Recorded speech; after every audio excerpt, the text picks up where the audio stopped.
Kembali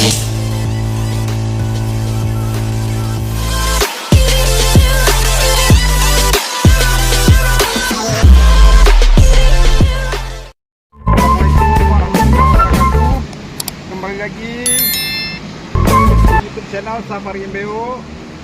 Kali ini kita akan mengajarkan atau tutorial cara menghidupkan mesin compact Kijang ya. Nah, langkah baiknya yang sudah nonton dibantu like, komen, subscribe atau di share kepada teman-temannya supaya teman-temannya lebih mudah untuk mempelajari cara menghidupkan mesin compact atau saat bekerja tidak bermasalah di lapangan ya. Nah, sebelum kita bekerja, mari kita lihat dulu kelengkapannya ya. Yang pertama kita lihat minyak dulu ya. Pastikan minyak harus ada ya, paling minim 1 liter. Yang kedua, posisikan ini keran minyak harus ke bawah ya. Ini sudah kita buka keran ya. Oke. Yang kedua, pastikan oli ya. Sini dulu lihat. Kita buka dulu oli. Ya. Dan cara membuka harus kita merengkan dulu ya. Nah, ini pastikan oli. Nah, apakah ada atau tidak? Jangan kita hidupkan dulu ya.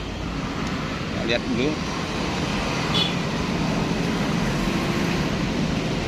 Up, ada ya. Nah, ini ada. Nah, kita tutup lagi karena kalau kita merengkan tetap olinya tidak ada ya.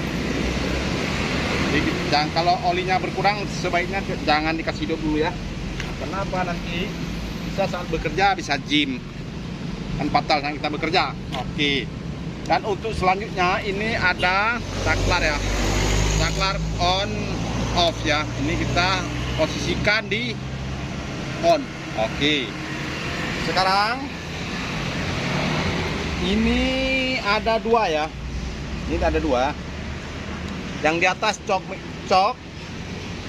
Nah, ini minyak ya. Kalau posisi kemarin itu mati semua. Ini minyak harus tetap ke on. Ini dia suasana hidup harus begini semua ya. Nah, sudah menyala. Dan ini gasnya. Ini gas. Saat kita mau menghidupkan mesin, kita harus tarik cok dulu ya. Ini cok yang di atas ya. Perhatikan yang di atas. Ini tarik kemari. Nanti sesudah hidup baru kembalikan ke tempat semula. Dia harus tetap sama sejajar nih ya. Minyak sama cok harus seimbang ya. Nah, mari kita coba hidup ya.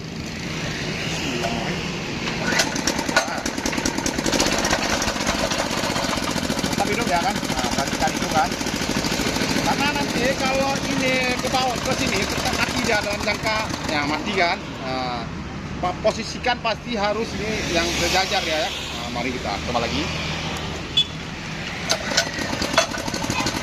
Mari kita coba bekerja.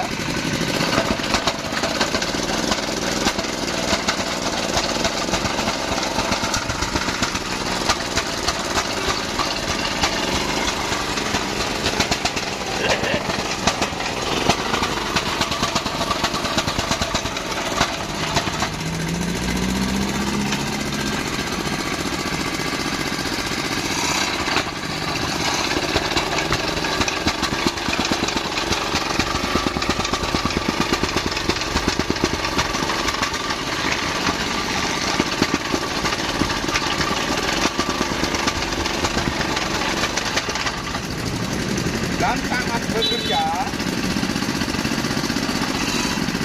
jangan salahkan, kita matikan aja ya untuk menekan on off ya.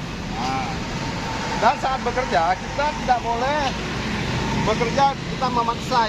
Yang mana memaksa? Tidak boleh kita kasih lompat di atas batu yang besar dan atas slope, karena kalau kita lompat di atas slope, di atas bisa fatal pecah ini ya. Kalau pecah ini akan rugi fatal kita. Ini karet ini di harga 2 juta ini karet 2 juta ya. Nah, makanya saat bekerja harus hati-hati anggap saja saat bekerja itu punya sendiri juga, walaupun kita sewa ya. Karena kalau yang pakai enak, si punya barang pun enak. Kalau kita menganggap barang sewa, jadi kita saat kita pakai lagi nanti susah orang memberikan, karena kita menganggap barang sewa. Bukan begitu caranya. Kita anggap aja itu yang kita sewa, anggap aja punya sendiri. Karena barang si penyewa dia perlu keuntungan, kita pun perlu memang kebutuhan itu. Memang kita sama-sama harus mengerti ya. Nah, sekian dulu yang bisa saya sampaikan tutorialnya. Nanti kita akan menyampaikan tutorial yang lain-lain. Semoga bermanfaat bagi saudaraku. Sekian dulu. Wassalamualaikum warahmatullahi wabarakatuh.